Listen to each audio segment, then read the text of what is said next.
Hello there, everybody. Welcome back to Star Wars Lads. For an exciting week, we've got our first 3 episodes of Andor Season 2 releasing today. Hopefully, you've all had a chance to watch them just to, make sure you guys are aware, as the title indicates, this will be spoiler filled. It's our full reaction and review to Andor Season 2 episodes 1, 2, and 3. So if you have not seen the episodes, or care about spoilers, probably should tune out and then come back either later tonight or tomorrow.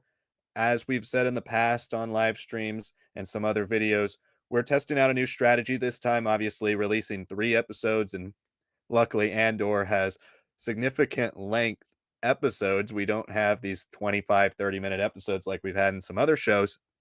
It's not really going to be doable for everybody to join us tonight on our initial reactions to these episodes as they come out on the, binging 3 hours nearly of TV every single week. So we're planning on testing out this week a 2 stream format. So tonight we are going to start with this stream. We're going to give you guys our review. It's going to be a lot of us talking at first, talking about the plot, talking about things we liked, things we didn't like, general review type of stuff. We'll get into some deeper plot points as well. And then we'll take your guys' chats and conversation along with that and have just a nice discussion about the episode. But we're looking at running about an hour tonight, and we'll see how the chat's going. If a lot of people show up, a lot of people are sending in chats, we might go a little longer. But that's our plan, is to go about an hour tonight. And then tomorrow, when more people have seen the show, we're planning on going live again around our usual 7 o'clock-ish time, Pacific time, and discuss all the plot points, full spoilers, give you guys a chance to really run that show, send in all your questions and your comments and your theories about everything. We can speculate about episodes 4, 5, and 6, talk about, connect some of the stuff from the trailers, talk about the future of the show, where things might go, how plot points might evolve. We're going to save a lot of that big, rich kind of fan Q&A part of our videos usually for tomorrow, barring tonight being a really big night, a bigger night than anticipated for our stream. We're anticipating a little bit lower numbers than usual tonight, just because less people probably have had a chance to binge 3 episodes of television. So we'll see how it goes, though. But keep sending in chats. Chats are the way you can interact with us directly. We want to make you guys a part of tonight's show as well. So send in your chats into the chat room, and we will get to them first come, first serve. If you want to cut the line, you can send in a super chat. We will be guaranteed to answer your super chat on tonight's stream. So send in a super chat, helps out the channel, and you get bumped up to the top. If you're on Patreon or YouTube memberships and you're part of the Rebel tier, you get chat priority access. It should be coming with a perk already on your YouTube membership. Or if you're on Patreon, there's a specific way you can interact directly with us there on our Patreon account. So you can check out both if you would like to sign up, join our memberships. It allows you to cut the chat line, as well as a variety of other perks. Make sure you hit the like button. Helps us out immensely. More people are watching right now than have liked this stream. So please hit that like button and subscribe, because we will be doing this for the entirety of Andor. We're not guaranteeing we're going to do 2 streams every week. We're kind of seeing how this works out. But if this works really well tonight and everybody's enjoying it, and it works well on Friday or Wednesday as well, you might get 2 streams every single week. That's kind of our plan if both go well.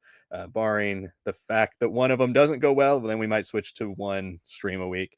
But that we're just testing the waters here. This is a very new thing for Star Wars. It's a new thing for us as a channel with this 3 episode a week format, and it's really new for most shows. I know Amazon Prime shows kind of have 3 episode premieres, but then usually do 1 episode a week.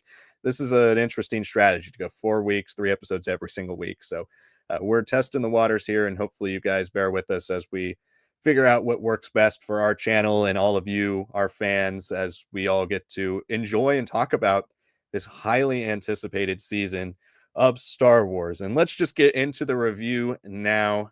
So, Sanak, we waited 2.5 years, almost 3 years for Andor season 2. It was announced in 2019, back-to-back seasons of Andor. It's kind of a surprise we had to wait that long, but boy, was it worth the wait. We kick off with a pretty exciting 3 episode arc that really gets us into the characters, gets us back into the feel of Andor. And I think that's what I appreciated most about these 3 episodes was the fact that we've had so many Star Wars shows, and I'm not picking on anyone in particular, but basically since Andor has ended, I feel like the general length of Star Wars show episodes have just plummeted.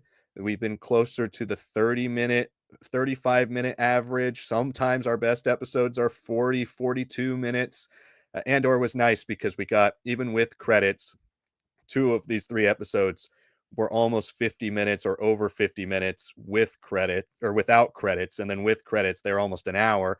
And then even our shortest episode was still 40 minutes without credits. So this was just such a nice change of pace compared to what we've been getting from Star Wars lately. And the other big thing for me, too, was just oh man, it was so refreshing getting to see characters walk around and talk to each other. Things happen and characters reflect on them. You see characters build, even small scenes like Cyril and his mom having dinner with Dedra. Like those are things that have been missing from Star Wars TV since Andor season 1. And it's just nice to see those types of things back where we build character and we really deliver on these human beings that we've built up for 3.5 years now being given their big finale. And it, even though this first arc isn't like the biggest on the galactic scale, as I'm assuming some of the other arcs that are coming will be, it was just really nice to be back in this world and back in the vibe and tone and style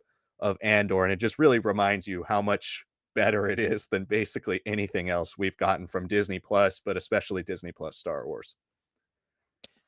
Yeah, I mean, it was fascinating to get back into this world after so long. I, for some reason, had not really found much of an urge past 22 to really watch the series.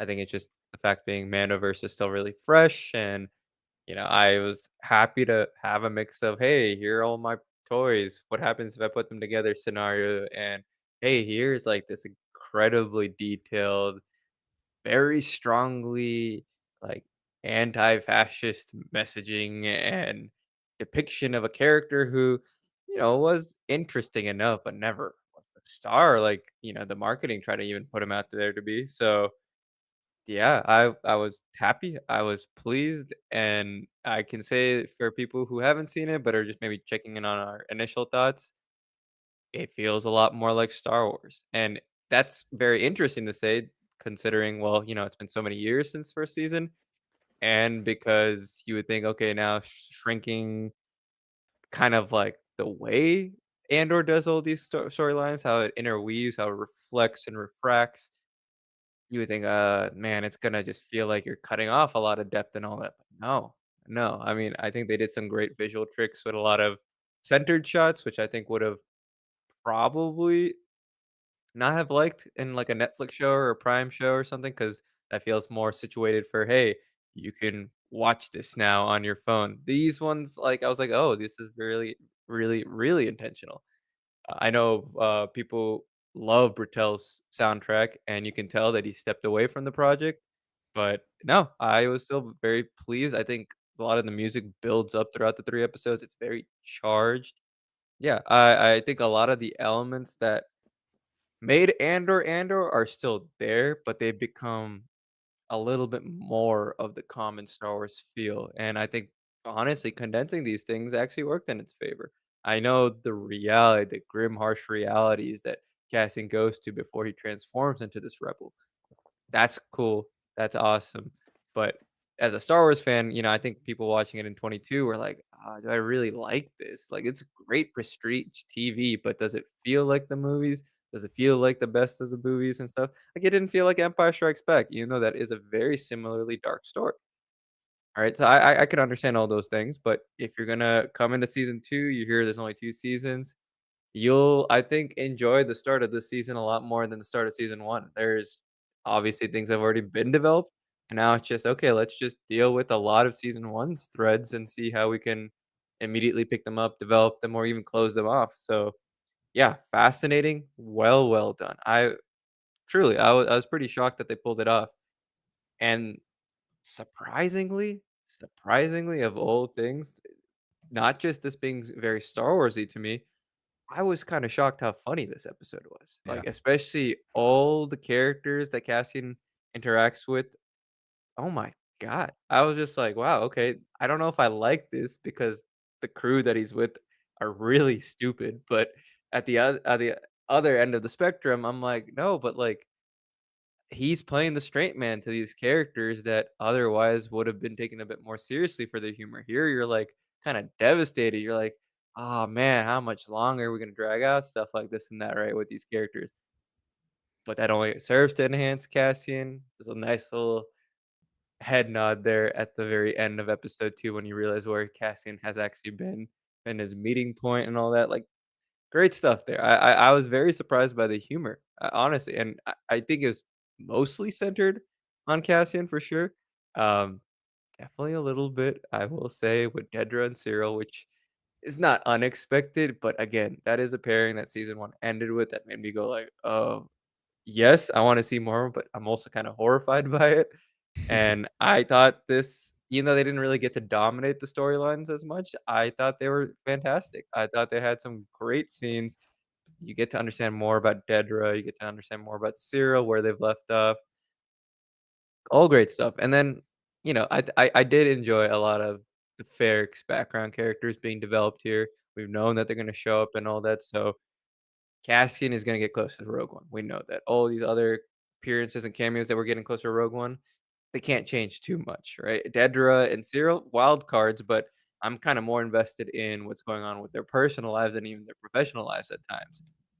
And then you got the Ferrix crew who, I thought they were developed well, but I was very surprised to see how much, like, seeing them a little older, seeing all the different things they each individually go through, kinda, like, weighed on me. I was like, "Wow." Like, I don't know if it's just because I saw it recently, all of season 1 again, but I think because of just how well written even some of the short scenes with each other were, with Cassian, talking about Cassian, Marva, everything, like, it made it work so well despite not much time passing in their own arc. So, yeah, absolutely love that. And on a final note, Mon Mothma, finally, I think she gets her full note. Like, even the ending of that episode, her dancing around like we've seen in trailers, I was already under the impression of what exactly that's supposed to signify, what's being let out, but the build up to it is fantastic.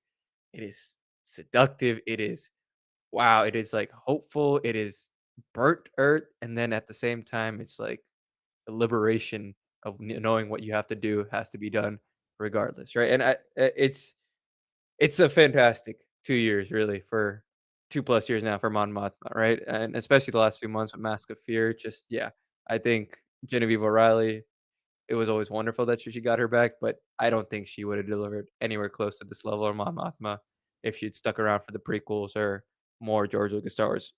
Mhm. Absolutely, full credit to Gilroy, he's made her way more interesting than anybody ever in Star Wars history has done.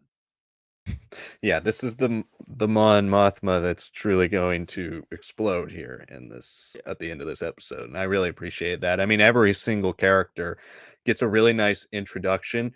Now, I can definitely see how some people, especially those people who don't like Andor season 1, could spin this as like this was a slower first arc. I mean, I think it definitely helps that they drop them all on the same day because then you can binge them back to back to back. You don't have to wait. I mean, I thought that was a pretty smart strategy when they dropped the first 3 episodes last time because those were 3 of the slowest episodes as well. And it was very similarly structured to these 3 episodes, the beginning of season 1, where you have this kind of inciting incident that Cassian kind of accidentally gets roped into. It then pulls him away from being there for something important, and now his world is turned upside down again when, Brasso dies at the end of this episode. It fully or at the end of episode 3, it turns his world upside down again and realizes makes him realize what he's fighting for also can cause, the worst things to happen to him in the happiest parts of his life. And that's the thing with him is something as dumb as getting caught with those guys and all the dumb things they do throughout the entirety of those first 2 episodes.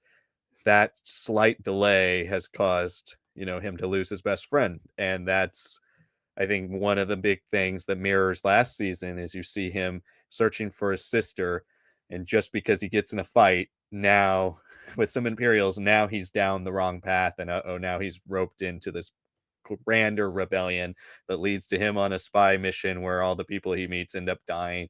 Now he's caught in prison where the friend he makes in there dies, or presumably dies because he can't swim. There's just all these things that Cassian goes through where every single time he does something, makes a decision, tries to push forward, he's pulled back because the things that are in his past, the things that he's softer on, we see a little bit more hardened Cassian in this episode, a Cassian who's a little bit closer to the Rogue One version, where when you first meet him, he shoots his informant because the guy can't climb because his arm is hurt or is broken or whatever.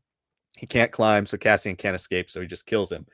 You're closer there to that Cassian here than you were in season one, because he's ruthless, he's brutal, he's willing to give it all for this cause because of all the things he's had to leave behind for it. And now losing one more friend, I'm assuming Bix is going to die at some point in this season as well because she's not in Rogue One. She's not a part of his life there. Just seeing how all that is going to go down at some point, I do think he's just becoming such an interesting character, and he's becoming Luthen in a way, but a Luthen who's able to at least act a little bit more on it.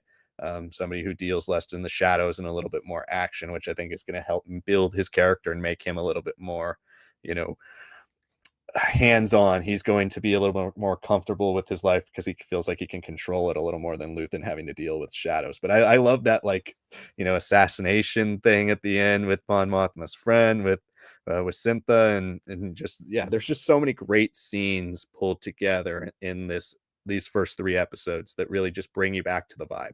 I could see people not loving this arc in some ways. Like, I do think with those people that Cassian gets captured by, like, that was the most plotting part for me. Like, it wasn't perfect. I still really enjoyed this arc, and I thought this was really a good start and a really great way to get back into Andor. And really, with the dancing at the end and stuff from Mon Mothma, like, this is the way everything is about to explode.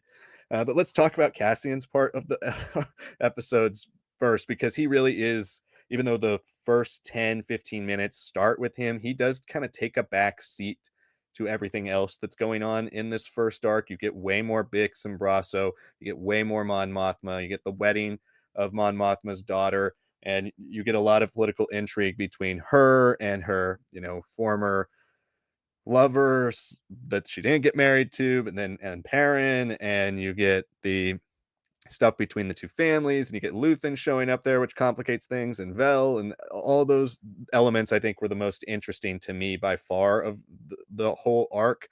Cassian getting stuck with this group of rebels, Maya's group, that was the least interesting, and also kind of the part that I was always a little dreading going back to, with how fast and well everything else moved. But it is, I think, one of the things, like I said earlier, that really informs the way Andor moves as a show, is that it generally shows just the tragedy that can befall somebody for just the minorest things that they got caught up into. And it really reminded me of when and Cassian gets arrested and sent to Narkina 5 for doing something dumb in season one, and it's just all the little things. It's the way he can make minor mistakes, or just has minor problems in his life that can turn into major consequences. And I like the outcome of that, even if while watching it I was like, okay, these guys, like, I just want them to shoot each other and be done with this, and let's get rid of them and let's Cassian go. But what did you think overall of the way Cassian's story was structured in this first arc? I think this is the type of arc that, yes, Cassian has to go through because fundamentally he is the main character of the show, but it's not the one that really shows off the best qualities of Cassian, right? This shows off a lot of more, not sinister, but definitely the more darker, the heavier, the more like, okay, opportunistic, I guess would be the right word, qualities that he has. All right. Like the one that we see at the start of Rogue One, has had to continue putting all these pieces together, continue running his mouth, continue like, almost causing some of this infighting, continue to keep everyone on their toes and leave chaos and pain and devastation behind him, right? He's not quite literally sparking the fires here at every single minute, but he definitely is pushing characters, like, in a lot of ways, the split camps is because of him kinda pushing the guy guarding him, and then already kinda keeping him on edge. He's constantly running his mouth, trying to do a little bit more, and more. And I thought it was a very interesting contrast to him at the very beginning of the episode when he's on the Sinar testing facility, and Mhm. he's like, "This is what we do. This is exactly what it's for." Like, you can see he's a great propaganda boy when he needs to be. Yeah. Absolutely, but when he's, like, stuck in the mud, when he's actively doing his job, when he's not trying to inspire these people, but just move on and get rid of his part of the story, he's at the finish line, and he's gotta deal with all this. You see a lot of the casting that made people go like, that Cassian Andor kid, like, I can't stand him, he owes so much money. You see all the bad qualities kinda come out, and I think that's one of my favorite parts about Cassian that was introduced, obviously, in Andor. He's not a great person in a lot of different senses. He's not bad per se, but, he's a lot to bear with, so I think seeing how he reacted, seeing how he, like, pushed buttons and all that, you understand a little bit more of that Rogue One characterization where he's almost, like, lost in that fully, and I can definitely see in connection those characteristics being super, super helpful when you're dealing with all these different rebel cells that are so unorganized. They're not to the standard of what Luthen has done, right? We've had Dedra straight up admitting for 2 years, "I've been chasing after Axis," and her manager being like, "No, I nothing's happening. Like, let's move on," right? That's how good Cassian's got it for him, right? Because he's got the skills to make it work. But this group, my god, they're so stupid. They're just I mean, they're funny. I will say the humor worked for me. Like, there was moments where it seemed like it started to teeter over, and then I'd be like, "Okay, okay, I can live with that." Like, them eating the fruit, them deciding everything, no bars held because, "Hey, we're gonna be doing rock, paper, scissors, but Star Wars version," and just things like that, that made me go like, "Oh my god."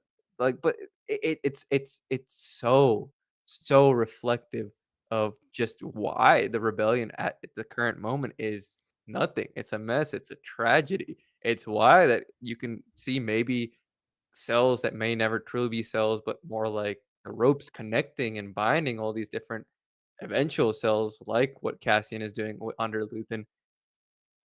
It doesn't wanna actually have to bind and connect everything together because it's like, "It's a waste, this is useless, this is the reality of it." They killed the contact because he was hostile to them? What does that qualify? They're all, like, on edge, without food, crash ship, like, such a big mistake all around that he stumbled into. So, I liked it. I think that's where a lot of the humor also comes, obviously, from the first 3 episodes. It was just more surprising to me that it went on for that long and to that extent. Yeah. And it was very surprising that they didn't, like, lean into playing more bigger arcs and plot lines of, like, how would a Saw Gerrera react to this when he'd hear about this? Like, especially after season 1 had him debating between all of these cells. Now you see a cell and you're like, "Man, he is right. This is horrible. These guys don't know what they're doing." But I wanna see a little bit more of the interplay between Saw's thoughts, Mon Mothma's thoughts, Luthen's thoughts, and how the vessel of Cassian kinda reflects it back on these rebels, right, as they wanna call themselves. So, I felt that was missing for me, but the humor, the action, some of, like, the surprising twists, I did like that stuff. I think I Mhm. enjoyed it. It's just it was missing a little bit of that extra oomph that I expected. Yeah, I would agree. I think by the time you get to episode 2, it starts to wane a little bit. Like, I think in episode 1, I was cool with it. I think by episode 2 was when I was like, "Okay, I wanna see Cassian do a little bit more for this story," because by the by 10 minutes into episode 2, you kinda know where the season or the arc is going. In my head, I knew one of them was gonna die, whether it was Bix, Rosso, or both. I felt like one of them was gonna die. Cassian's gonna be too late because he's stuck here with these people because they kept saying, "Where's Cassian? Is he here? Is he almost here?" And it was like that guy the guy who turns them in at the end, who works on the farm. I think one of the interesting discussions is, was he asking about Cassian constantly because he was afraid of Cassian, and he's like, "Well, I'll turn them in if Cassian's not gonna be here because I don't wanna deal with Cassian," or is he doing it because he wants to turn in Cassian too? That is an interesting discussion as well to have with that character. But Cassian looms so large over the events of this entire arc, but he's not necessarily present in them. And I would have liked to see him just have a little bit more just because he has such a great entrance to this season. Like starting off with him standing there in the pilot's gear, that whole scene, like you said, the propaganda talk, all of that was so, so good. And the chase, and just the visuals in this season. The visuals were great in season one, but there were certain episodes. Season one certainly felt like there were certain episodes that were designated for here's our budget episode, where this season felt like every single episode had that budget. They all had big budgets, they all had the effects that were needed to present this grandiose vision. Whereas in season one, it was like, okay, we have episode three, we have episode six, we have episode 10, and then we have episode 12 that will all have the big set pieces. This season starts off with a set piece right away, and it's a really great scene. So I loved Cassian's intro. I think his story gets bogged down a little bit. I completely understand what they are going for, and I think ultimately it works for the tone of this episode. And we'll have to see where it compares this arc with the rest of the arcs, because one of the things I also loved about the first episode was bringing in Krennic right away and setting him up as one of the looming villains of this entire season. I was surprised he never came back, and that's not really a disappointment because you know he's coming back for the rest of the show. But I was surprised he didn't come back after that, or the plot didn't really progress from the Imperial side after that. It's very classic. Andor did that a lot last season as well, where it sprinkles in little moments. It feels like it's kind of building to nothing, and then ultimately it has this big conclusion at some point, and you're like, oh man, like that that scene from episode two really paid off in episode eight. I think a lot of those types of things are going to be here, but I was kind of expecting them to go back to Krennic, or at least to Dedra and Cyril a little bit more in that final episode. They kind of dodged that, but I thought the first and third episodes were really great. The second one had different parts that I really liked. Like I really loved the dinner scene. I thought that was really really fun, and it's funny seeing Dedra not be nervous talking to Krennic, but she's terrified of talking to Cyril's mom. Like I thought all of that stuff was really, really good. And that stuff for having Cyril and Dedra in a scene, that was way funnier than it had any right to be that dinner scene. So I thought that was all really good. Episode two had lots of great moments. I just thought that one was the one that pacing wise was bogged down the most. Still really good payoff, but ultimately, interesting to see how all this plays into the second arc and whether the second arc is Gorman Massacre, because it seems like that's what they're setting it up to be. And then now we'll transition Mon Mothma from person who's trying to keep her family together and hide in the shadows to full-fledged rebel.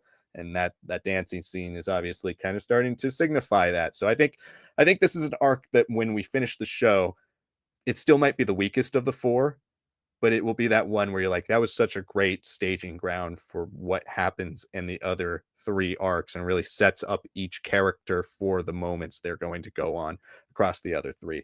I just hope Cassian is a little bit more of a focus of the next three arcs, because at times season one did put him in the back burner for the other characters. And as much as I love Luthen and Mothma and Dedra and Cyril, they're all interesting. It is Cassian's show, and I do want to see him start having these moments that are as awesome as the beginning of this episode and the Narkina 5 stuff that we got in season one. I want to see him given a little bit more time. So I'm sure we'll get there. I have complete trust in this season and this show. Everything we've been hearing, sets us up for the highest of expectations, which could certainly lead to some people feeling disappointed by certain things about this season. But my expectations were already sky high before the reviews came out, and I can't wait to see what else is coming. But let's turn to the chat a little bit. And again, guys, this isn't going to be a super long stream, but keep sending in your comments to the chat. It will be first come, first serve. Super chat gets you bumped up priority access. If you're a Rebel member of our Patreon or YouTube membership programs, you get chat priority as well. So check out those programs and make sure you like the video. More people are watching right now than have liked. So let's go to Darth Gibeus, who says, Yub Nub. Hello, Darth Gibeus. Hope you're having a good day. Mattiside the Manslayer says, hey guys, good to see you. Well, it was good, but it's always the little details that make me say could be more Star Wars aesthetic without suitcases, the tea with cups and plates, etc. Mon's dress was really good, showed Bix trauma with Dr. Gore, and after the Imperial Commander was good, although they were really although they went really dark for Star Wars, perhaps unnecessary, but it adds to the evilness of the Empire. Yeah, let's talk about that scene. I mean, without too many details to keep it um, relatively to avoid some of the darker elements of that. But that was definitely a scene that I was like, okay, we're really going here with Star Wars, and I don't mind that for this show.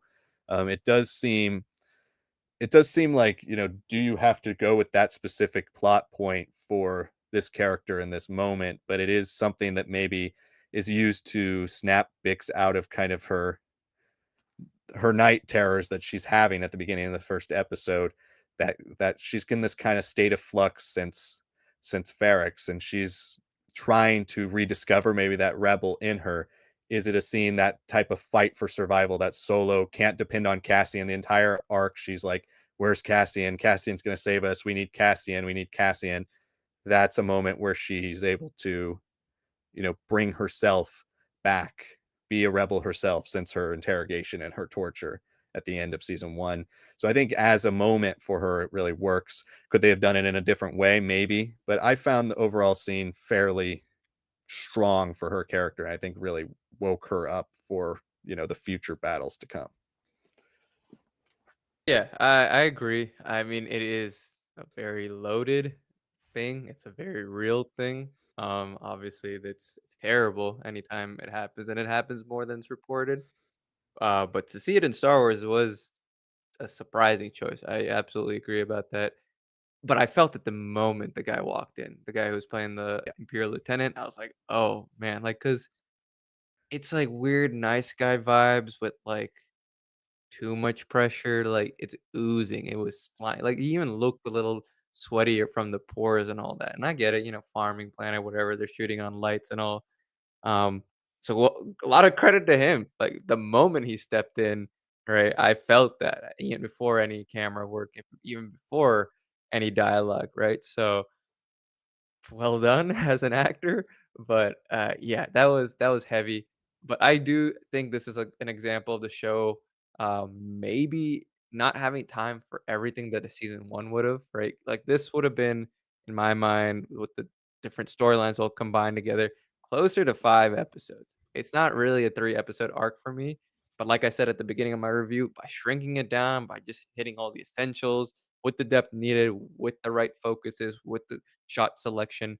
I was like, yeah, no, it's not perfect, but it's working for me. It feels like somewhere between the energy of the first arc and the second arc before Aldani of season one, right? And yeah, just seeing that play out, I like it feels like, oh man, this is something with the night terrors, with the doctor and everything. Like I feel like that would have been something that lingers, that gets dropped, that has a little bit more variety to it, right? It'd be sickening, obviously, but that one night terror into eventually by the end of 3 episodes, her fighting back and resisting, right? That was effective. It just wasn't season 1 deliberate, right? So, it really comes down to, I think, if you like how it kinda sprung her into action and breaks her from this Cassian sort of spell, or if you're like, "No, I need to see more of how much trauma Vix has," right? It really kinda comes down to what sort of prestige TV watcher you are because, an HBO show would have been like, "Let's just get right down into it and, like, make it as horrible as possible," right? So, Yeah. um, yeah, it was heavy, without a doubt. It was well performed, and then you're like, "Okay, I'm kinda glad it ended out that way." Like, it still manages to work within the Star Wars realms of possibility. It feels like kinda reading something from, like, Rogue Squadron or Red Squadron where it's like, "Ah, that you're really putting that out there," and then you're like, "Well, yes, but we're not gonna show anything insane. We're gonna show stuff that's deeply uncomfortable, but not passing like a TV-14 rating at best." So, uh, yeah, I think there's always this sort of justification post Game of Thrones that everything has to be graphic and full detail, even gory at times, and there was the right amount here. There was exactly what I was looking for. Obviously well written around having to keep it pretty minimal, and suggestive, but yeah, excellent stuff there. another example of just even despite these constraints, Gilroy and team know how to stick with one lane, with how the pace of a story is going, how the arc is going, and they'll tie in everything there. It might not be as deliberate as season 1, but it's still just as effective.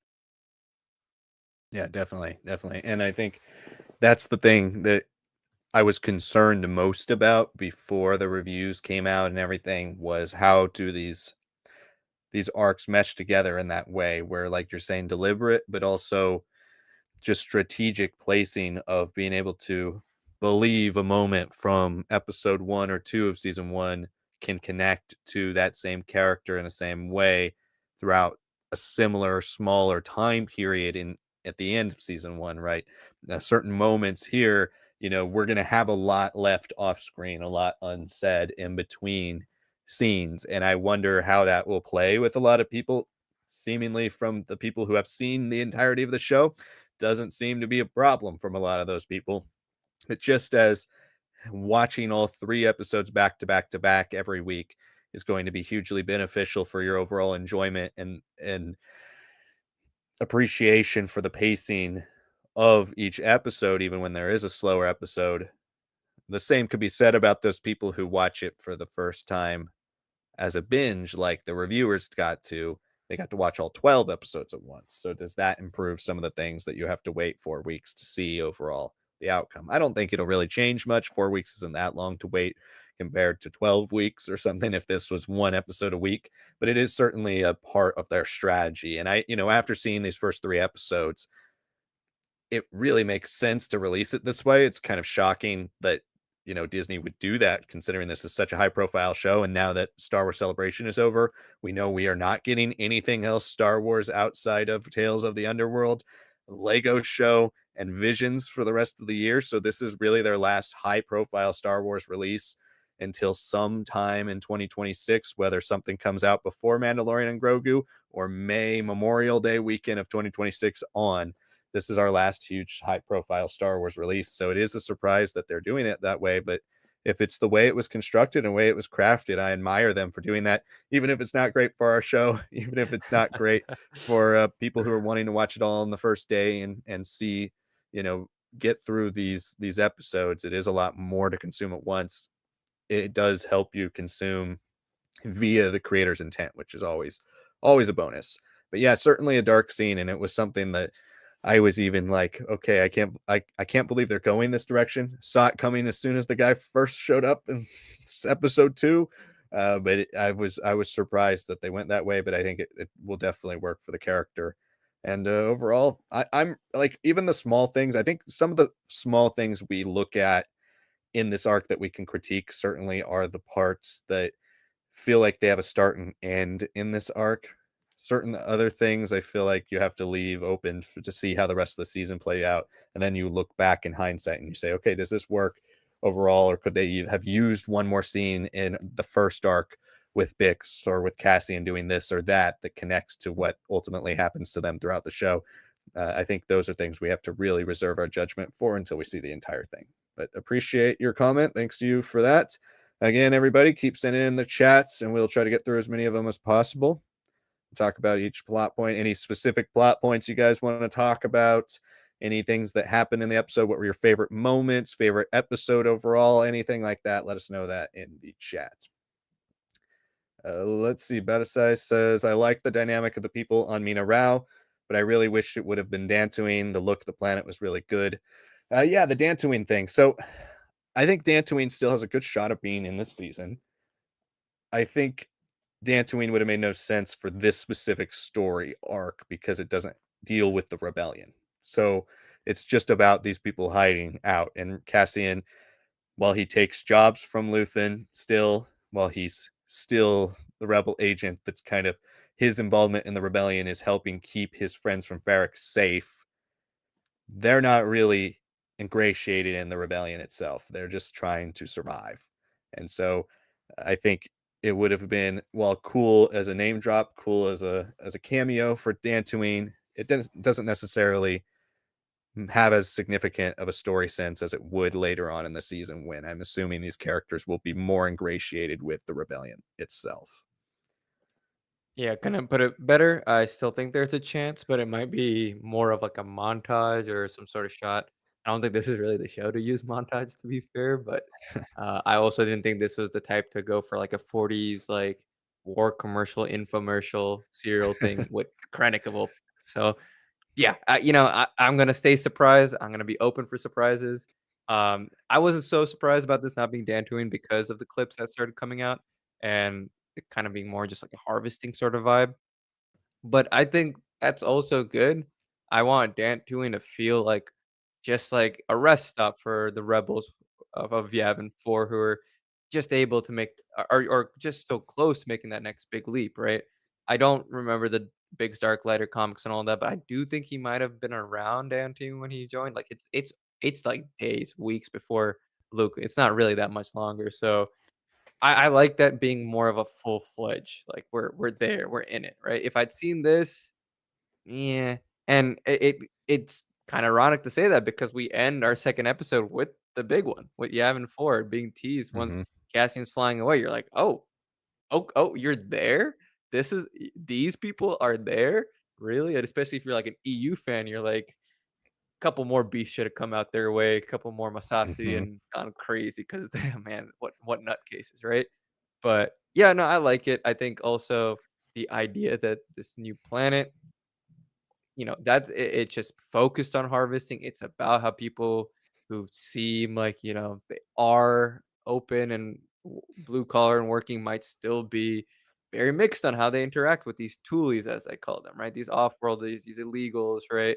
I mean, there's definitely a lot of messaging in this arc for them, for especially for the Ferrex crew. So kind of being like refugees, but also kind of working against the system and all that. Like, how does that work? How does that function?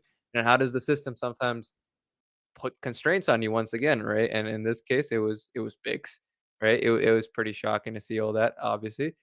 But I'm glad it's not Dantooine because I just don't want Dantooine kind of to be sullied in that way in my mind. Like it's a wonderful example of a planet that's just the very most basic necessity, wheat or something, space wheat, whatever you want to call it.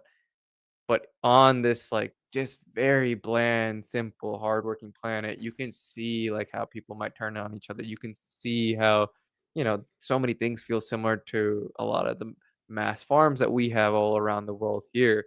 And you can also see, like, how fascism can just be just quiet and unreported and gentle in a lot of ways and still be horrifying and terrible and devastating, right? Like, whatever that lieutenant was going to do, right? Whatever if he was God forbid, successful, right? That doesn't get reported out to the empire. That's just hey, he's out here on a planet. He keeps it under wraps. He does his job well. Why do I care what he does in the nuances, as he puts it, which is horrible, disgusting, but exactly why I'm glad it's not Dantooine. Yeah, exactly. And I think they will make those connections at some point. They not should. Tony Gilroy always seems to make every connection he possibly can to this show. So I'm expecting those connections at some point, whether Cassian's a part of that story or not.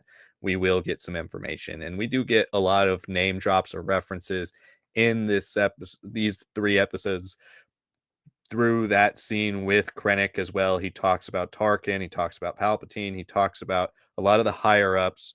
I believe Yularen. There's a lot of references to other characters throughout this show, and so even if Cassian's not involved, and it's something I said in that video that I made about the characters who could be in this show, the way the writing is, the writing's so refined in its Star Warsness that it is able to reference almost anybody it can without even showing them, and I think that's what makes Andor still feel so a part of this world, even if it's so different in tone. And let's talk about the next comment from Batasai because I saw a couple of people saying this, and I don't necessarily agree. And that's the Mon Mothma dancing drunk with techno music. I don't know if I need that, and I think it works really really well in this episode. Yes, it is a cliche of a lot of filmmaking to have like your quiet character, the character who's trying to live in the shadows, the character who's trying to play, the peacemaker, the person who's trying to people please, let loose with a dance and like loud music. That's a very film cliche to have that, but it's effective when it's effective. And I think in this episode, especially, but throughout all three, Mon has the best journey to me, and out of the all the characters in this, he gets shut down by everybody, whether it's Luthen not listening to her and basically being like, "Yeah, that meeting you're planning on Coruscant, you're not gonna have that, so you're just gonna have to deal with it." And then on top of that, her trying to save her daughter from the fate she suffered, and her daughter just being like, "I don't wanna talk to you anymore, and you're making it even worse that you're not drunk," which obviously leads to her getting drunk later. Uh, so there's just so many things that connect to that moment that even if it is a bit of a cliche, I found it pretty powerful that for that character, knowing what's coming, knowing that the Gorman massacre is probably going to be next week, knowing what her involvement is in that storyline, knowing what she has as her future in Star Wars Rebels, in Rogue One, in Return of the Jedi, and throughout her entire life. I thought that was a really strong moment for her in the midst of this very civil, this very traditional ceremony, for her to just be kind of the one that's just letting it all go. And this is like her last moment. You have that great speech from Perrin about enjoying the little pleasures in life and letting those, help you grow into a person that can be happy. Don't let the anxieties that the galaxy throws your way every single day drag you down. Let those small little pleasures, as we see Perrin enjoy often throughout the show, try to lift you up when other things are bringing you down. That was her moment to have that last bit of pleasure before the world is about to turn upside down for her, and she's going to have a pretty rough next 10 years or so as she keeps going on her journey into the ultimately when the new republic is formed, but even after that. So I thought the scene worked really well, despite what a lot of other people are saying online. Yeah, I don't I really don't agree with a lot of, like, the negativity towards a lot of the stuff with the Chandrillans. Like, to be fair, I don't expect Chandrilla to look like that when they, like, panned over to, like, the rocky vistas and it all kind of being like this, like, you can see the richness of it. Like, it is a mountain resort basically for their home, for their estates. But yeah, no, I agree. I don't really get a lot of the same, like, negativity that some people might have because this doesn't feel like the climax of her story because it's not. It's only this arc, and it doesn't feel like, oh, breaking free, letting loose, feeling joys and fulfilled. No, I thought this was like it was chaotic, right? There's nothing about her dance, the more she drinks, that has that rhythm and flow that you expect from Mon Mothma, where she can play the charade, she can join in as needed, she'll always match someone's tempo. No, Perrin's literally looking and staring at her as she's literally kinda going out of control. There is some relief. "Ah, finally, I've gone past this stage." There is some, like, "Holy crap, what's gonna happen now with what Luthen's been talking about?" He's already been upending things with just his presence for her in her mind.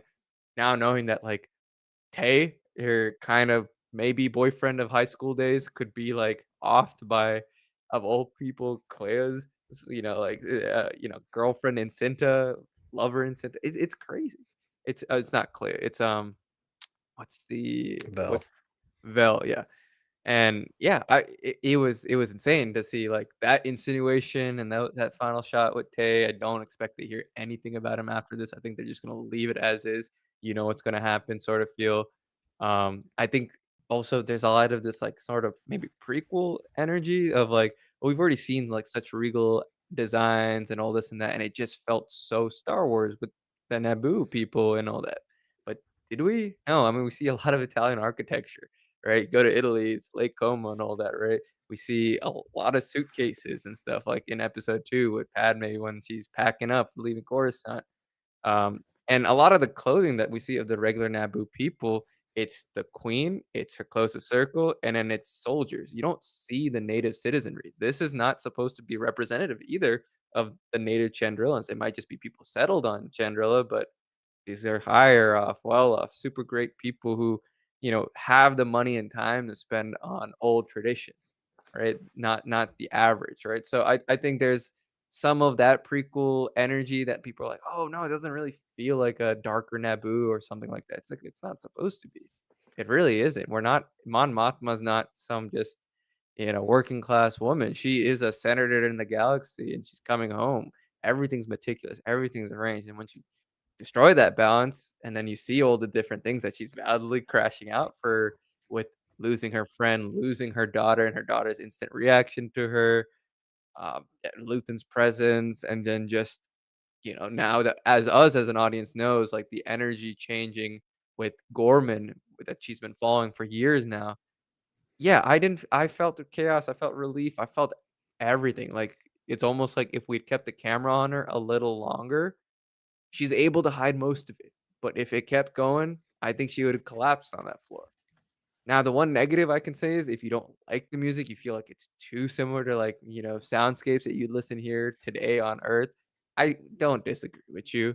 I really don't. I would have liked something almost like throwaway, be like, "Wow, this is back in the early Chandrillin days. This is what I used to listen to." I would have kind of liked that almost, um, because I felt like the music at times, not the score, but the music at times that like the DJ Droid had felt a little too close to maybe stuff I would listen to casually, and the music that I found in a lot of season 1 and just the ambient spaces that characters are occupying, I was like, "Yeah, no, that's different, that's I can see where that's inspired by something, but it's not necessarily something I put on," right? So, yeah, that was the only thing for me. I felt like that could have been made a little weirder, and we've seen such great weirdness, but I think context really does matter. I don't think we're gonna have a floating guy's head in a jar like we do in Solo, because that's a pirate's den on, like, a cruise ship, right? This is a family wedding, right? It's not gonna be the same. It's gonna be PG in a lot of ways, and then the adults are drinking and doing all their politicking and drama, so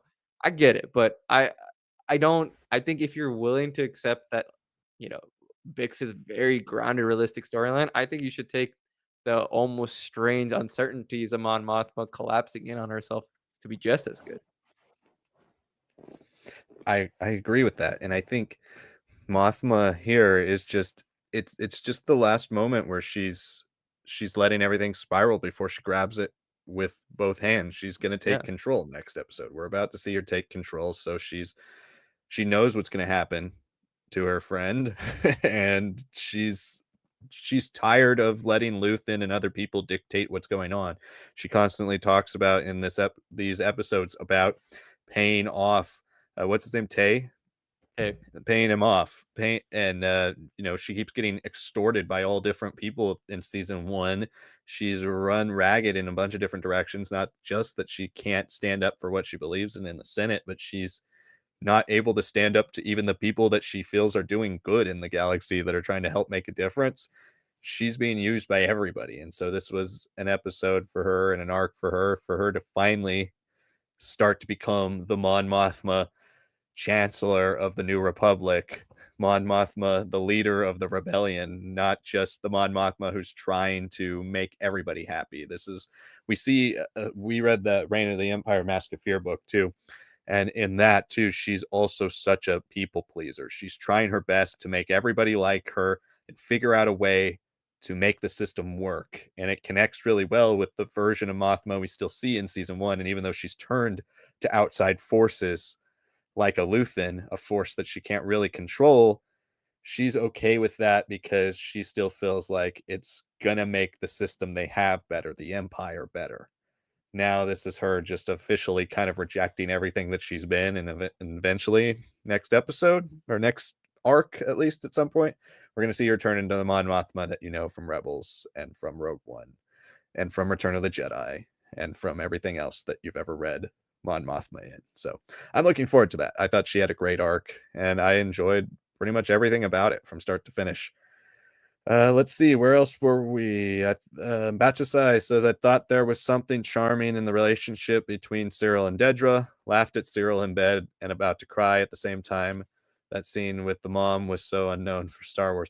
That was just a good scene for those characters. I mean, we did so much in season 1 to set these two characters up personality wise, but I really felt for Cyril, he was one of the characters that just kind of overall a lot of his scenes, even by the end, were just like, yeah, they were there, but where's the payoff going to go for this character? You kind of had to wait for season 2, in my opinion, to see the true payoff for a Cyril. Whereas Dedra, you get to see her kind of take control, that fearlessness, that aggression, that anger, even into torturing Bix to ultimately the battle, and then she's kind of got this PTSD from it that carries over into this season. You see a little bit softer side of her with Cyril because she has that moment at the end of season 1 where she and Cyril are able to kind of find some type of peace in the midst of that chaos. And so I feel like Cyril's gonna be a tragic character for her. She's gonna be, built on the back of some of the things that Cyril means to her because he's kind of the humanizing side of her.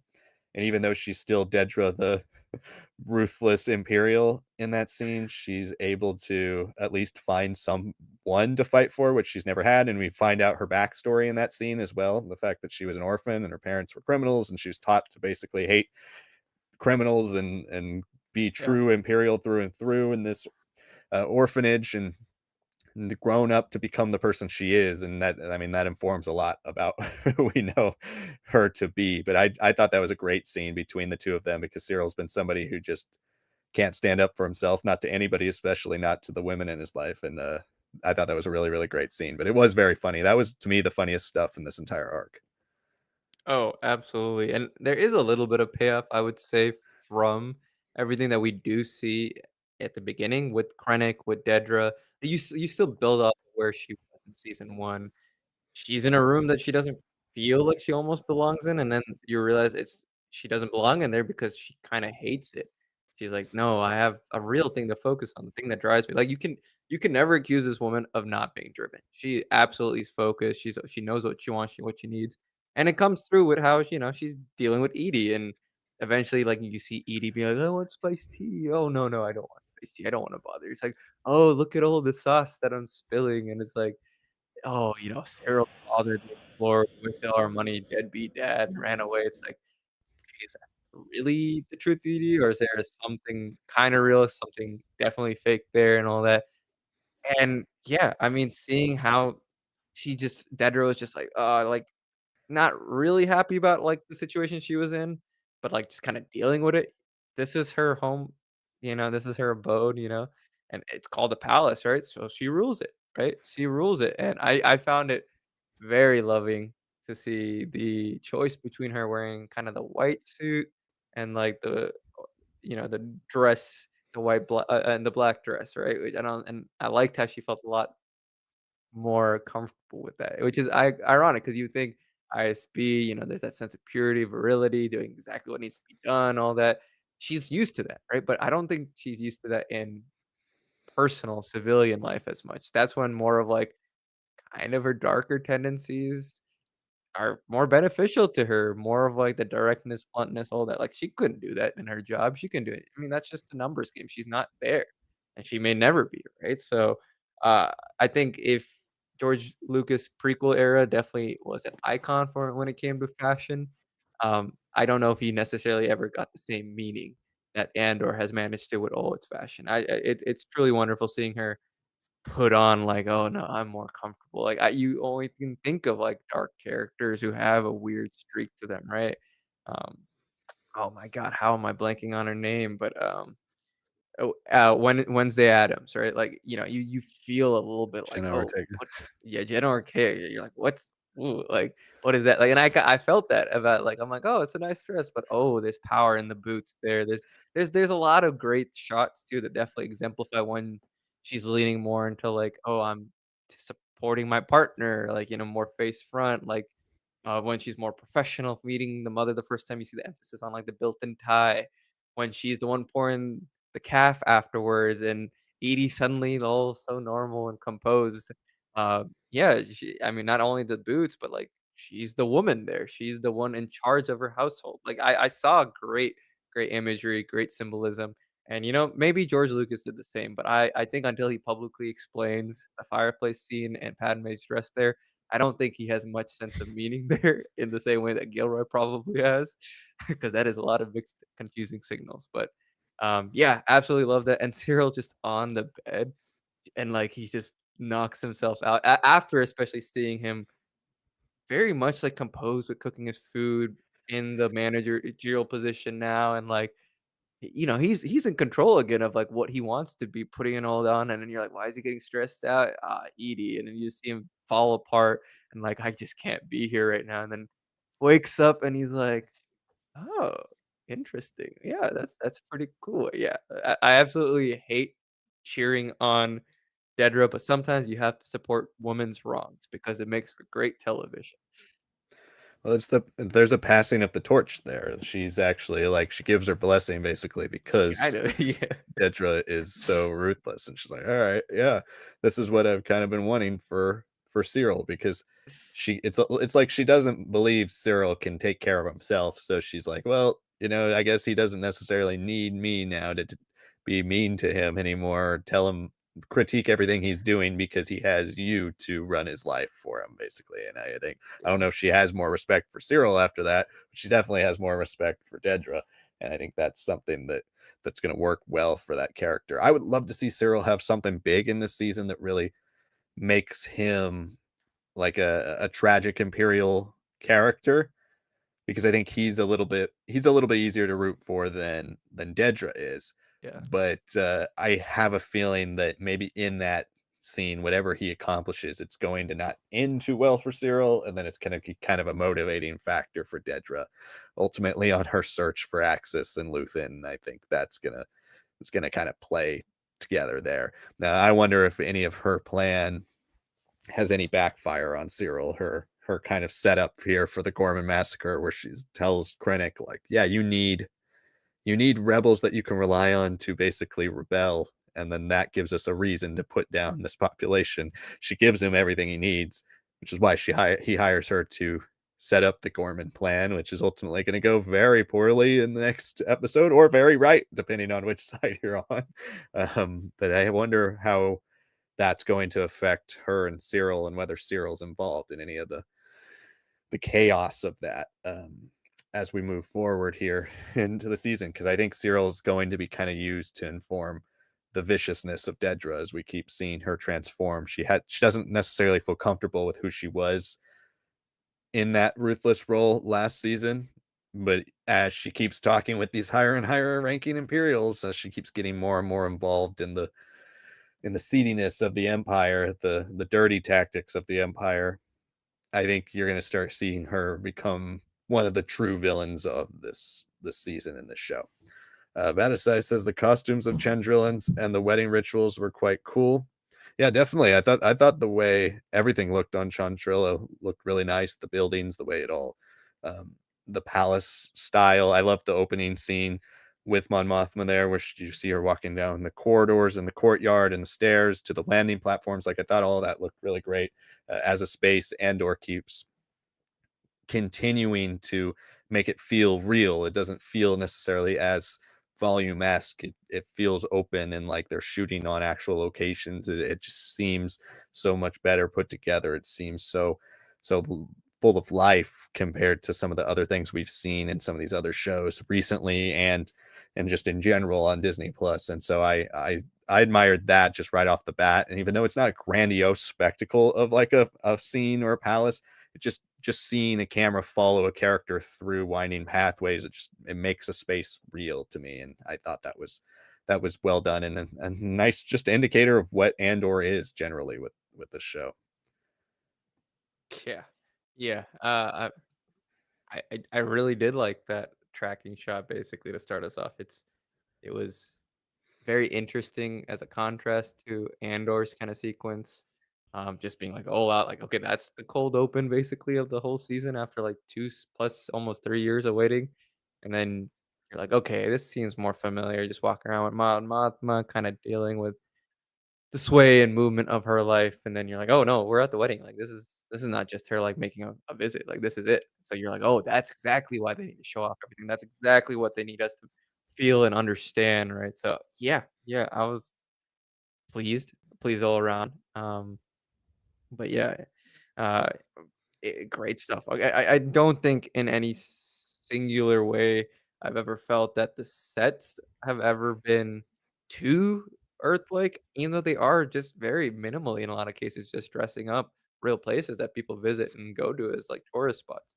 So, I mean, even in Rogue One when they're running through Scarif Base, that's, like one of the stations in London, right? So I think they're taking that same mentality of like that stuff worked in the originals. Felt like we maybe got away, even if it was still physical in the prequels. And now they definitely step more into that in the sequels, but now they're fully stepping into that here with a show like Andor, and I only hope to see more of it because you can see how you can combine beautiful vistas, CGI, and all that, and then have like this cool location and how they can be adjacent to each other. We know there's gonna be shots of the Senate building with the stuff behind the Senate building, which I think is gonna be fantastic. Makes the place feel real and less of like, just whatever George Lucas and his artists designed up and made as close as possible to that vision. Now it feels like, okay, well, this is the reality. So great stuff all around. Well, we're going to keep taking some questions as people continue to trickle in to the stream. But again, remember, sending a super chat bumps you up to the top. Otherwise, it's first come, first serve. We were planning on this being a little shorter stream tonight and then having a big one tomorrow for full spoilers and everybody getting a chance to watch it. So we're still planning on doing that. But as people continue to trickle into the stream tonight, we'll go for a little bit longer as more and more people join. But keep sending in those chats so we can talk about all your guys' favorite plot lines. What were your favorite things from this arc? What was your favorite episode? Who was your favorite character across this arc? Who do you think had the best moments? Let us know all that in the chat. The Watchman says, can't say I thought it was good, to be honest, or bad. Too much focus on the wedding and dance kind of ruined it for me. Also, rock, paper, scissors was a bit stupid as well. Rock, paper, scissors, I'll give you. I was like, okay, what are we doing here? I mean, that's when I was just getting kind of tired of this group. I was hoping to move on. I wouldn't say like any of it generally was like terrible for me, but it was the point where I was like, okay, I get the purpose of setting Cassian into this moment, but I'm ready to move on from this group because they are not really interesting whatsoever. First when they revealed themselves to be another rebel group that Cassian had heard of, I thought there might be some cool philosophy there, some discussions about the ways Cassian goes about things versus the way they go about things, the different battles maybe they've been on. I think there's some room there to do some stuff. But in general, they just kind of set up that moment to just be chaos that Cassian gets trapped in, and it takes him away from his family, his friends, and he's unable to really fulfill his promise to come back and help them out, which ultimately leads to Brasso's death. But the wedding stuff I thought was great. That was my favorite plot point. So I disagree with you there, but hey, everybody's entitled to their opinion, and I'm sorry that didn't work for you for this arc. Yeah, and I get it. I think it's also worth judging how season two goes once we're halfway through it, instead of just off this first arc, which is the first of 4 weeks. It's not anywhere near the same release. They definitely felt like they shot these arcs as movies as opposed to TV show arcs. It's gonna be a transition. So I think when you're seeing like maybe a little bit more emphasis on the wedding and all that, or like they have to wrap up a lot of the Mon Mothma threads that were kind of floating parallel to the story so far. I mean, this is it feels like an escalation, and you're like, "Well, why is this all in your face?" But it's also because we worked so long towards all this money would take, and then at the very end there of season 1, you're like, "Oh, Mon Mothma's daughters, the old ways, marriage, all lines up, bam." You're like, "That's a terrifying thing to sit on." So just to kinda, like, push us straight into it, 1 year later, literally, that's how the title of the episode goes, that's how it starts off with. I thought it worked. I can see why you don't necessarily love that, but I think it's maybe probably for the better of the show to not have her personal, professional mix-ups kinda all be stuck together. I think just getting that out of the way and tying it to the wedding allows us to deal with this version of Mon Mothma, and then sets us up perfectly. Now I'm be like, "Okay, let's go for the more classic Star Wars version of Mon Mothma that we see in EU, you see in the current comics, you see in just mentions here from Bloodline and all this and that, like, the one that feels like it's been carried to live action with Ahsoka where you're like, "Oh, she's so much more in control, but playing the game," and here you're like, "Oh my god, can you do anything?" You feel like you're about to fall apart every second now, right? We're not there yet. I think it was nice putting the heightened emotions that always come with weddings and marriages, and then putting all the stuff that we've been building up parallelly in season 1, shoving it in there, making it kinda explode, and dealing with a lot of known consequences, weird feelings, and all that, and that I think that's a summation of this chapter of Mon Mothma ending. So, great prestige TV. I can definitely see why this is not great Star Wars TV for some people, and, I'm not gonna change your mind on that, but I do agree, you gotta wait till we get to more of a halfway point once we've seen how this year by year by year with this weekly release for only 4 weeks, how that all kind of pans out here for the quality and the depiction of the story here in Andor Season 2. Yeah, and then the Watchmen followed it up later saying, "Gonna wait for 4, 5, and 6 before I form an opinion on it." And I think that's a valid way to look at it. I mean, again, 4, 5, and 6 won't be follow-up episodes to 1, 2, and 3. They're gonna jump a year in time, but they will follow up in theme and tone and, character arc. They're going to move the characters forward. So, I think that's a great way of looking at it. It's I think especially with Andor, I mean, still, even when I went on IMDb at the beginning of the show to have all the episodes mapped out and, have our cast list and everything ready, and, I still am shocked, by the fact that the first 3 episodes of Andor, people didn't like them that much. They're like 7 out of 10s on IMDb. Not that that means much, but, like, you know, the way the show picks up and pulls plot points across the entirety of its season is one of the hallmarks of why this is such a great show. And so even though we're jumping in time, we're going to have very different arcs each time. Thematically, the connections to moments from the beginning of the show to the end of the show are going to be there. And I trust this team. And I mean, the reviews speak for themselves. So I'm not even some of the things that didn't work for me as much with this arc. I still am very, very excited for the future. And I still thought the arc was very, very strong because it hit with all the things it was trying to hit with. Brian Smith says Andor is all about how the rebellion started. In a way, yes, it is, and it's but from the grounded perspective. It's not necessarily going to be the plot point of the show, but it's going to be the behind the scenes stuff that you haven't seen before.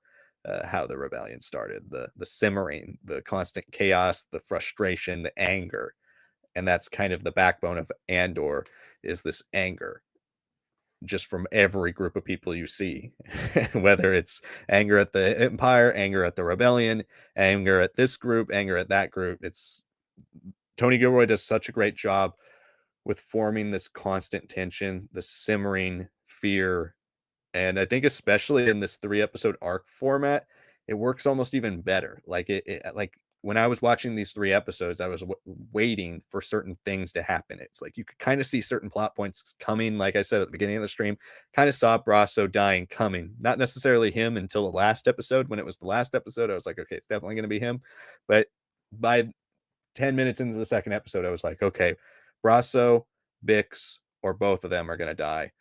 And I think that's kind of the thing that works really well about this arc format is you can sit there and feel this simmer and this tension and this just fire in all these characters until eventually you get to that last episode of the arc and things are going to go crazy. And we've seen a similar approach with Clone Wars at its best, not necessarily the same in terms of tone and the way the episodes are crafted, but the best arcs can kind of save that finale and just make that finale truly exceptional every 3 episodes. And Andor's been able to do that, and I'm very excited for the way they're crafting this season now after seeing the first arc. Yeah, I couldn't put it better. I mean, yeah, it is about the rebellion, without a doubt, for a lot of people. For Rebels fans, it's not, but also wouldn't call it Star Wars Rebels to be about the rebellion. I consider it about the Ghost Crew, those rebels, right? The Dark Times is going to be full of people rising up, right? So if this is your perspective on the rebellion, great, but it's not close to the original Star Wars perspective. It is about Andor's rebellion. It is about Mon Mothma's rebellion. It is about Luthen's silent, burning sun in the shadows rebellion. It, yeah, it's gonna be Saw Gerrera at some point too. Like just because he's become a bigger character year after year since Rogue One, honestly. Yeah, it's about, like, just seeing a lot of more of the smaller grounded things that you don't really see in animation, in movies, even in the books. I mean, this is stuff where performance really does capture a lot of, like, the realities of kinda dealing with revolts, with rebellions, with suppression, all and everything, right? So, yeah, some fantastic stuff all around. If this is how you think the rebellion starts, great. I think that's kind of the point of the show. This is just gonna be another depiction of that, especially for a lot of the live action movie only fans and who might have ventured out to reach here. Colton Smith says, I thought it was pretty amazing writing and clearly the highest quality of any Star Wars show. Felt like a Star Wars political drama centered on the story of growing rebellion. Can't wait for more. Yeah, definitely agree with you where it just has those scenes. Like I said at the beginning of the stream, it was so refreshing to have people talk. And like I can't tell you how many times, I mean, those of you who watch us consistently know, but how many times in the last 2.5 years we've said, oh man, this episode was good, but it could have been great if they just had a scene where characters talked or a scene where people just reacted to what was going on. And we've just had shows like The Acolyte that have had massive casts of characters, but no time for characters to reflect on things that are happening. Even Skeleton Crew recently, which worked a little better with an adventure vibe. It doesn't necessarily need as long episodes, but there were moments where the kids go through big changes and nobody talks. Nobody has any real time to reflect. It's just briefly done in 5-minute scenes here and then they move on. And Andor just is almost all talking. It's everybody reacting. It's everybody setting up their feelings and everybody playing off of that. Each moment continues to build and it's the things unsaid a lot of times in these episodes that are the best. It's just there's so many great dynamics in this show and it's drama, it's true drama whereas other Star Wars shows favor adventure and action and that's all great, but if there's no drama behind it, it's hard to care enough about it. And so it's just such a welcome being back here because there have been good Star Wars shows besides Andor, but just coming back to this, it's a true prestige show and it's such a change of pace from what we've been getting from Star Wars recently where they can be all plot, no character or even plot being kind of suffocated by how grand it is in the scope compared to the time it has to tell it. So it was just so nice being back. So completely agree with you, Colton. This was even if this wasn't the best arc of Andor, this just still felt so much more exciting to watch and so much more rich to consume than anything we've really gotten from Star Wars in the last 2.5 years. That it just was so nice being back. Yeah, I mean, couldn't agree more. I get it. In some cases, like the characters that you follow, like Jedi and kids and all that, there is a lack of depth for these prestige level shows to necessarily work into before they like just turn up into walking in hallways and talking and discussing. Which that was a criticism for a lot of the Jedi scenes in the prequels, right? Yes, better writing could have improved that, better dialogue for sure. But, you know, people aren't necessarily there to see their politicking, their debates over the chosen one, how they've slipped away, their loss of control of the force, right? Like those are things that they throw in there in dialogue, but you're like, "Nah, but I kinda wanna see them swing lightsabers and chop off Jango Fett's head and all that," right? Like that's kind of how I think a lot of us appreciate the Jedi, and the Jedi oftentimes that become favorites for people come from the books, not necessarily from the movies unless they saw a great shot, a great scene of action in the movie, right? Character of Jedis that they really like, a lot of them start in books and slower mediums, right? Where you can kinda chew on it. There's no budget limitations, there's no time limitation. So yeah, I can absolutely see everything you're saying here, Colton. You know, it does feel like a political drama. I wouldn't say all of it. I think there's definitely politicking, push and pull between different groups, different storylines, and like I said, it refracts on each other. But yeah, it definitely feels structured that way because you feel all these different forces kind of running up against each other, especially now that we have the Gorman thread from season one now fully in overhang. So yeah, I mean, I love this show. I already told it on our tier list video, which you guys should check out, our most updated version of, like, the movies and shows. I put this as S tier in season 1 alone. Um, I don't mind this show going down for me because it's such a high bar that it almost doesn't feel real Star Wars to me. And I know you're saying, like, the Group of Rebels arc wasn't great, felt like stalling, but otherwise was pretty pleased. Yeah, but I kinda like some of my Star Wars to be kinda bad. I don't know, maybe it's just me, but I like when things are a little cringy here and there. It doesn't hit 100%. Like, that's the stuff that reminds me of the Star Wars I grew up with, where it was just unbound. right? You can say, "Oh, if George Lucas had this person, this person, this person, it would all been executed perfectly." Maybe. I'm not one to disagree on that necessarily, but I do likes the jokes, the potty humor, all this and that were there in a lot of the prequel stuff that reminds you that this is for kids. Andor is not a show for kids, but if a kid who saw Andor maybe a couple years later now feels like they're in their teenage years and, they're learning so many different perspectives, changing almost week by week, seeing this show must be incredibly stunning to see just people talk and change so dramatically, and then seeing scenes where you're like, "They're doing rock, paper, scissors? Okay, that feels familiar, but it feels silly. That feels like something I saw in Attack of the Clones, or I saw in The Phantom Menace, or the Clone Wars movie, Clone Wars show, but why?" Right? Like, and I don't know, for me, I like seeing stuff like that because it doesn't work, but that's why it works for me. It's like a nice Star Wars to me is like a nice compound mixture of a bunch of different spices where you're like, "Yeah, alone, that's horrible." Put in there, I'm like, "Ah, it's not great still, but I see what it does to all these different parts, and it just feels right." It feels familiar. It's almost like a traditional thing.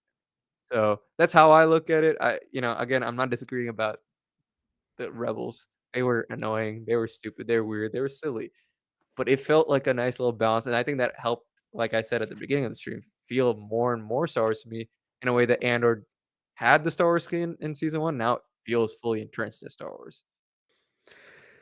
And it's that absurdity, the absurd chaos that I do think helps Cassian ultimately reclaim part of his life maybe here. I mean, in some ways you see Luthen, his grip is tightening, but he's also losing people. Like Mon is about to kind of come out from under his thumb, and seemingly Cassian is too. Like Clea in this episode needs to rush back to Coruscant because she's the one that's kind of obsessed with keeping uh, this operation functional, but Luthen is starting to kind of, in his obsessiveness, lose some of the pieces he's got in play. And I feel like Cassian here, this is when he's going to start to, his journey is finally going to start to merge with Mon Mothma's in next arc, where he's going to finally become Rebel Alliance rather than Luthen's personal gun for hire.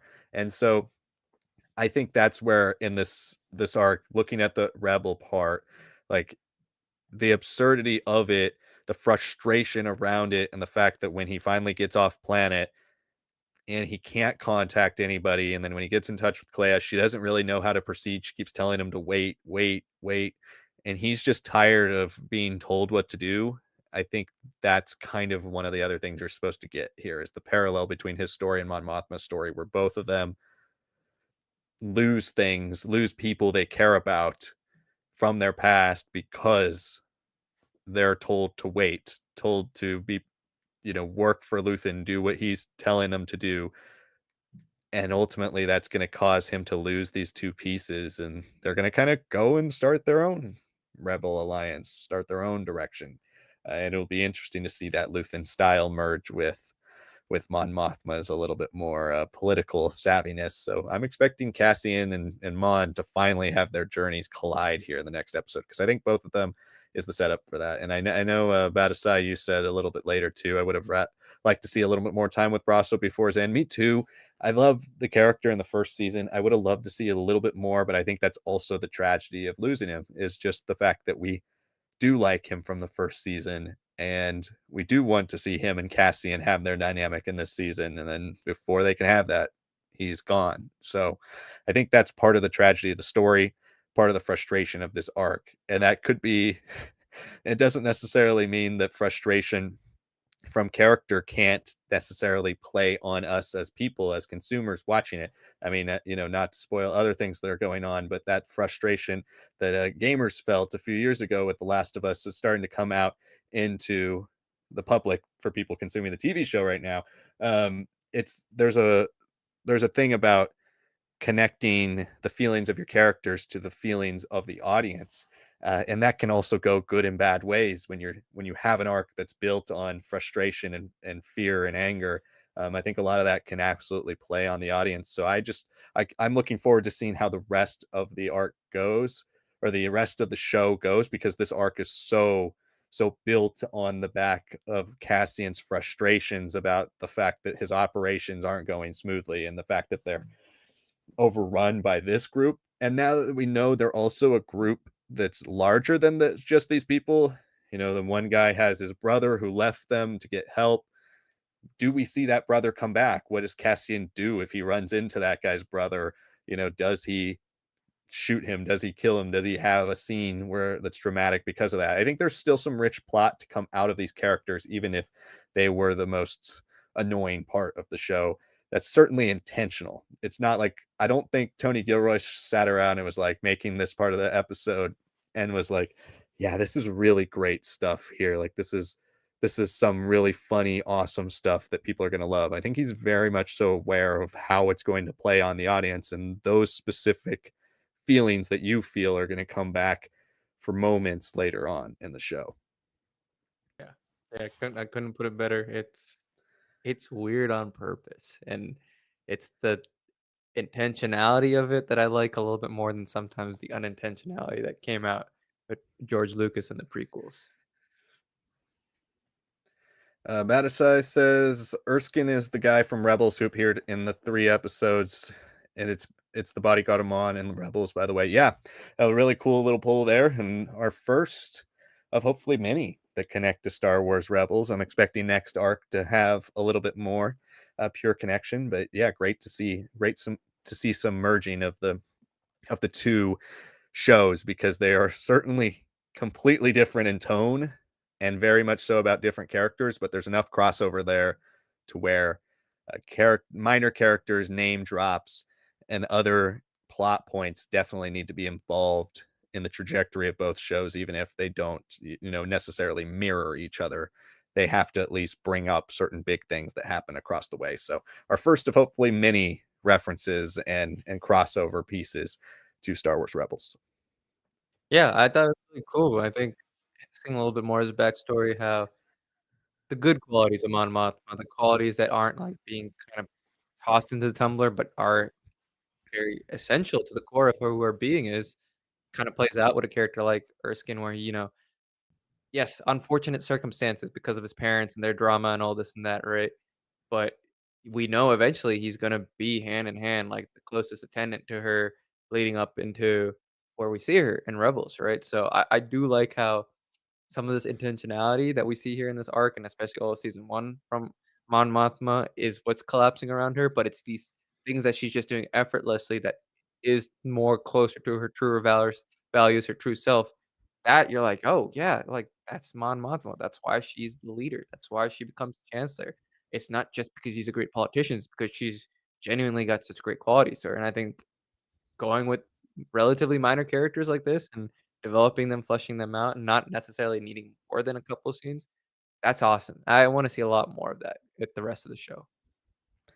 Well, I think we're going to wrap it up here at about the hour and a half mark. So we only have a few more minutes to talk. So again, if you want to get your last few chats in, send in your supers. We will guarantee to answer any supers on tonight's stream. If not, you can join us tomorrow. Again, for those people who are just joining us, this was supposed to be our kind of quick reaction considering it's so late, and a lot of people won't be able to get through all 3 episodes tonight. We're going to do our quick reaction, initial discussion, but we'll be back tomorrow for our full 2 hour show where all of you can come, bring your questions, bring your theories, bring anything you'd like to talk about for episodes 4, 5, and 6 as well. Maybe get a chance for those of you who watched it tonight, get the chance to rewatch some moments, really connect certain things, bring us your new insights tomorrow. We want to just have our full discussion tomorrow and let a lot of the discussion via our chat dictate that. So bring all that tomorrow and we will look forward to discussing with you. And we're going to start a little bit earlier than we did tonight, obviously, because of the episode. So it'll be around 7 o'clock Pacific tomorrow, our usual start time. Let's get to a couple more questions here. Pablo Nieves Valenzuela says, "So excited for the rest of the show. Beautiful first arc." Yeah, definitely agree. Really, really enjoyed it and can't wait to see what's coming next. Batasai says, "I like that the rocky nature of Chandrila makes possible, in theory, spaces like the one seen in Jedi Academy, where Chandrila has the spiky temples below the surface.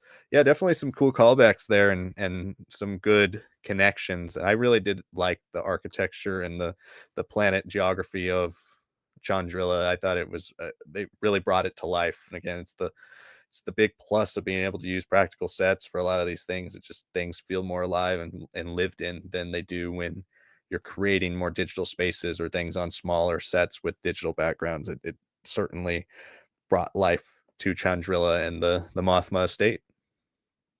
Yeah, no, great points. I'd forgotten all about Jedi Academy and its, little Jedi temple on Chandrilla there. Yeah, so very, very cool to see.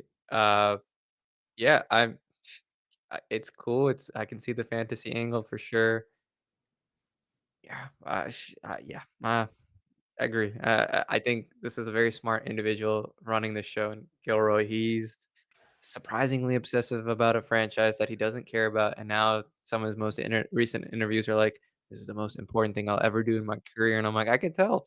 You brought like a game that I don't think you thought you had, right? Like, and you've done Born and all these other crazy things. So, yeah, this will be a landmark for him, and definitely will be the the primary example of how to do prestige Star Wars. He might never be able to do this consistently, but this should be like, okay, take the threads, the elements here that are in play, work with the teams that did this, this, and this, and you'll even parts of them might be able to really improve everything else. And I say this as someone who's really liked a lot of every Star Wars show, including the Acolyte, right? But I can absolutely say there's levels to this game, and Andor just isn't playing the same game. It's chess against checkers. Yeah. It's crazy.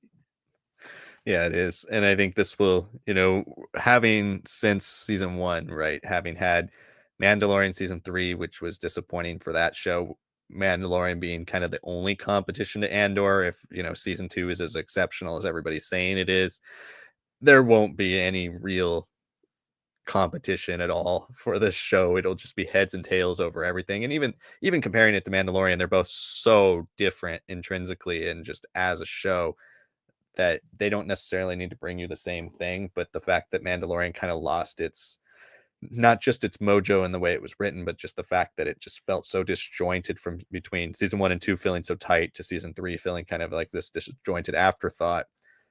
The fact that you can have one giant complete story here with Andor is just going to put it over pretty much anything else we've seen. So, yeah, definitely there. And then Multiverse is Broken says 10 out of 10 episode. That aside says, how is it the Rogue One seems perfectly balanced in terms of Star Wars aesthetic and everything else, and still written by Gilroy, feels Star Wars no doubt, and Andor at times has more of an earthly feel. I think some of that probably has to do with budget, firstly, and then secondly, this is a little more auteurist, and even though Gilroy was heavily involved in Rogue One, he wasn't the person that initially directed it. He directed a lot of the reshoots and did some of the rewrites. So like he came in after the fact, after a lot of the aesthetic was created. And then on top of that, Star Wars. It's a Star Wars movie, so it's a little bit more general in its aesthetic. I think it tries to please the general Star Wars design, whereas this is more Tony Gilroy creating his Tony Gilroy show with Star Wars trappings. And that's what he's said nonstop in interviews about why he's loved working with Disney and Lucasfilm so much as they've let him do that. Um, but yeah, Badasai says in this episode mentioned visas or illegals is too on the nose. I think instead of visas should use chain codes. Well, yeah, I mean they could have used some more Star Wars terminology, but it's kind of different where this is like a work visa. It's not necessarily they don't have chain codes. It's a different thing. I think there's obviously a message he's trying to connect here, but I think it's not necessarily as directed as I think some people think. It's kind of a general message. It's not necessarily completely directed at our times now, especially because he wrote this years ago before the show, before anything that's happened in the last 6 months. So this is not directed at what's going on here today, but it is, I think, more of a general message for the last 10 years, 15 years. But I think in general the reason why this feels different is both money and the fact that it's more directly out of the mind of Tony Gilroy than Rogue One, where Rogue One was kind of an amalgamation of a bunch of people's ideas that he came in and kind of saved, and then generally needed to have a Star Wars aesthetic because at that time it was the first ever spin-off piece of Star Wars that was not either created by George Lucas or part of the main Star Wars saga. So that was a pretty kind of revolutionary piece at the time, and they were trying to figure out what they were doing with that, even without the crawl and stuff at the beginning. Like they were trying to figure out how do we make this different without making it too different to where people don't want to watch it. And so Rogue One certainly grounded in that traditional Star Warsness because of that. Yeah, I got a lot of same feelings. Bad aside, why you feel that it's perfectly balanced is in aesthetic and everything is because it's Garrett Edwards' film. It's Gilroy is running this show. He has control of that. And like Liam said, budget, all that stuff comes into play here. But I don't think Garrett Edwards has ever been accused of not being able to capture a vibe. Always is. We're about to see him with another film here with Jurassic Rebirth. I think a great example of his style is the little lesser known film that he shot on super low budget that had insane effects last year was The Creator. Absolutely can capture that world, but then can he flesh it out? I don't really get that a lot in his films, and that's definitely where Gilroy came. Spruced up casting, did the whole casting intro again. The whole 3rd act is basically redone, but everything else, all the weirdness and all that, that feels George Lucas and it feels new. Yeah, yeah. I mean, absolutely, absolutely, 100%. That's just a difference, right? That's the guy who was in charge before he really wasn't, and, he still gets full credit. He did the Vader hallway sequence. That's not something I think Gilroy just pivots to. I don't think that's something in his playbook necessarily, maybe now, but not then. Um but yeah, yeah, I can see the question about the legals and the visas. It's very topical, but, I don't think it was intentional. It'd be like, "Oh, we're gonna reflect everything that's happening right now in the world, and we're gonna talk about it exactly the same way as it is." It's not it's inspired, but it's not one to one, and it makes sense because like Liam said, work visa versus visa to stay in a country and all that, it's very different. It's different types of visas, and illegals, I mean, that's not something that you can't say. I get the chain code thing, I really do, but that's more like a registry, and it's I don't know, I think that's more of something that we'll see in the early empire have maybe some initial success and kind of fade away as it expands and kinda loses its grip that it has in the early initial days when surprise is their best element, the unknown is their best element, and safety is what they're gonna entice everybody with, right? It's close to A New Hope where the cracks are very obvious, not so much. So, that's how I'd look at it. Um, Zeke, I don't know how to say Zeke, Coach Forfide. We talked about this as one of our earlier points, so scroll back and you'll get our full thoughts there.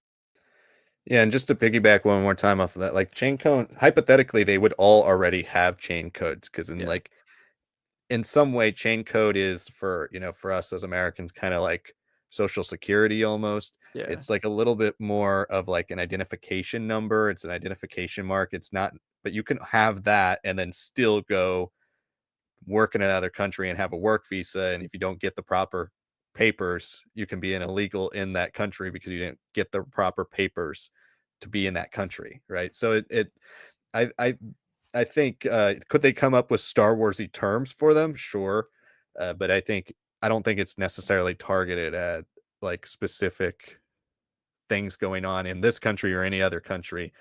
Just general border crises that maybe we've had over the course of the last 20, 30 years across the world as the world become more global. I think it's kind of just directed at that general idea, but also the fact that these people are what's being a refugee like in a planet where everybody can fly a spaceship into somewhere versus having a strict border, right? You can't really have a border of a planet. So I think it's hard to really compare, I think, real world versus what they show here in this episode. I didn't really personally get a one-to-one comparison. I think this is a type of story that can exist in almost any country, in any form of any storytelling that you could do. It's not specifically targeted at certain current events, I don't think. But yeah, chain code to me, the reason they wouldn't use that is because it's more of a like a true identification number, not necessarily what the empire's looking for them here is like, why are you working here right now? Are you supposed to be here? Yeah. And that would be the same way as if like I decided to move to, Italy and I didn't get the proper visa to be there and I stayed past the whatever day mark they have for tourists, like 90-day mark or something. they would come looking for me and be like, "Why are you here? And why do you not have the proper clearance?" So it's kind of anywhere you would go would have that. But I think that's going to wrap up our stream tonight. And yeah, like Sanak said earlier, as the Goji 45. I don't know exact time. It was probably about 25 minutes ago, 30 minutes ago, probably around the hour mark. You can look at it, but we discussed it. It's just kind of we felt, to summarize it, that it's a scene that's used to try to snap Bix out of her trauma that she experienced from the previous arc and the kind of PTSD she had of her torture, and get her back in the fight.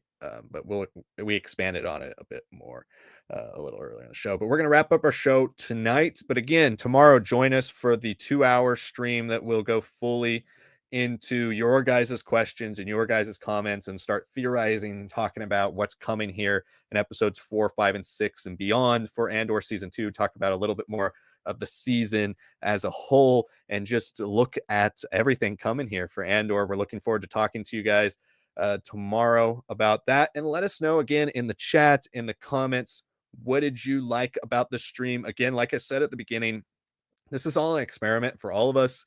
You know, the fact that these episodes come out so late and there's 3 of them, and we're going to get about 3 hours ish of TV every single week.